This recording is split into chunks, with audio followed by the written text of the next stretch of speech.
Bismillahirrahmanirrahim. Assalamualaikum warahmatullahi wabarakatuh. Halo semuanya, jumpa lagi bersama saya Yajid Fahmi di Aba Arsal Channel.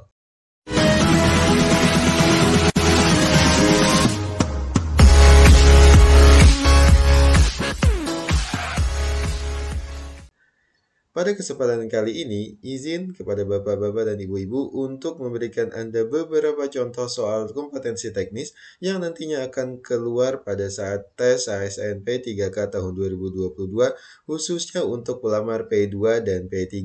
Tapi sebelum itu, bagi Bapak dan Ibu sekalian yang belum melakukan subscribe di Aba Arsal Channel, silahkan terlebih dahulu tekan tombol merah atau subscribe, dan jangan lupa untuk menyalakan lonceng notifikasinya agar nantinya Bapak dan Ibu sekalian bisa mendapatkan notifikasi jika ada video yang baru diunggah di Aba Arsal Channel. Terima kasih atas subscribe yang Bapak dan Ibu berikan. Seperti yang kita telah ketahui bersama bahwa nantinya Bapak dan Ibu sekalian akan menghadapi seleksi khususnya bagi Bapak dan Ibu sekalian yang bisa mendapatkan formasi pada seleksi ASN P3K tahun 2022 khususnya untuk pelamar P2 dan P3, di mana beberapa soal yang akan disoalkan adalah kompetensi teknis yang meliputi profesional, pedagogik, sosial, dan kepribadian. Dan berikut adalah beberapa contoh untuk soal kompetensi teknis yang bisa membuat Bapak dan Ibu sekalian belajar dan tentunya mengetahui seperti apa contoh soal tersebut.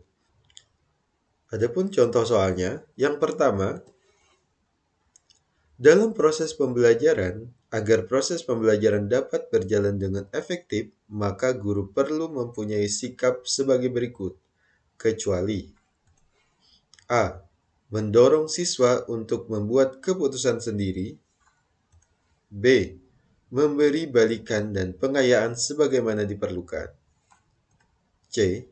Mengusahakan suasana belajar yang menyenangkan. D. Memasukkan unsur yang tidak diperkirakan sebelumnya. Ya, berdasarkan soal tersebut, manakah jawaban yang paling tepat? Ya, jawabannya adalah B. Memberi balikan dan pengayaan sebagaimana diperlukan. Ya, kira-kira sudah jelas untuk soal yang pertama? Kita lanjut ke soal yang nomor 2. Kriteria atau acuan atau pedoman dasar dalam menentukan pencapaian minimal hasil belajar peserta didik dinamakan A. Standar kompetensi lulusan atau SKL. B. Standar batas minimum kelulusan.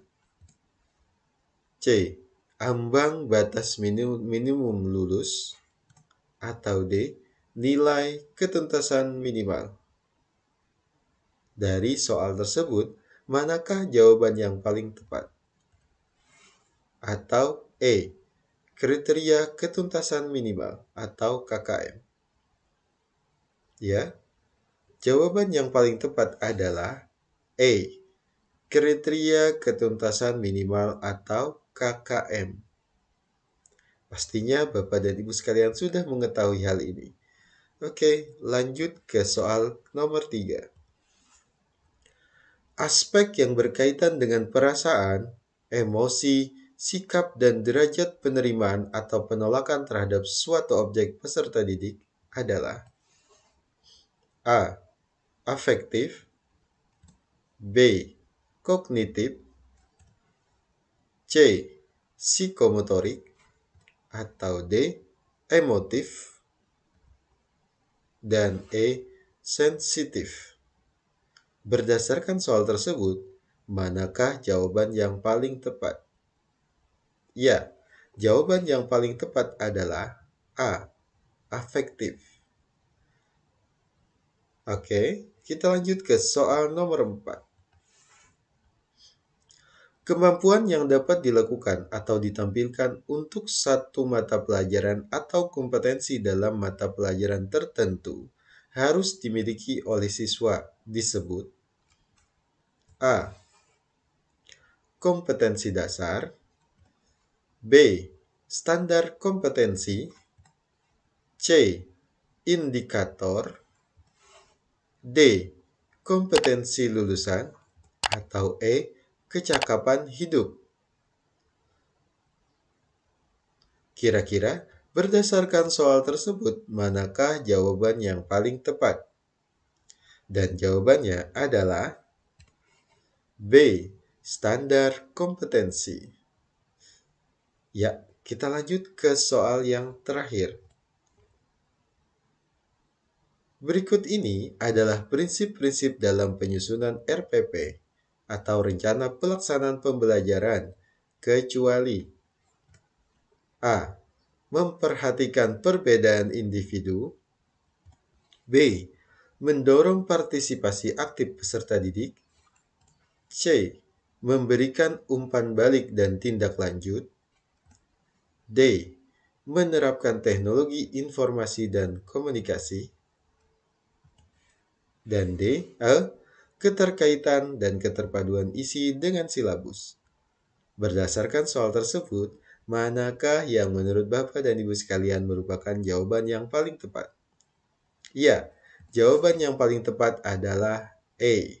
Keterkaitan dan keterpaduan isi dengan silabus. Demikianlah beberapa contoh soal kompetensi teknis yang bisa saya sampaikan. Semoga Bapak dan Ibu sekalian bisa mendapatkan inspirasi dan juga gambaran bagaimana cara menjawab kompetensi teknis yang benar. Dan semoga Bapak dan Ibu sekalian bisa lulus dalam seleksi yang dilakukan untuk mendapatkan status P3K dan tentunya untuk mendapatkan SK sebagai ASN P3K tahun 2022. Semangat kepada Bapak dan Ibu sekalian.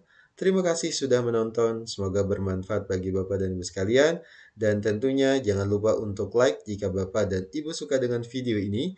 Dislike aja kalau tidak suka dan jangan lupa subscribe serta share video ini ke teman-teman Bapak dan Ibu sekalian agar semuanya mendapatkan manfaat dari video ini.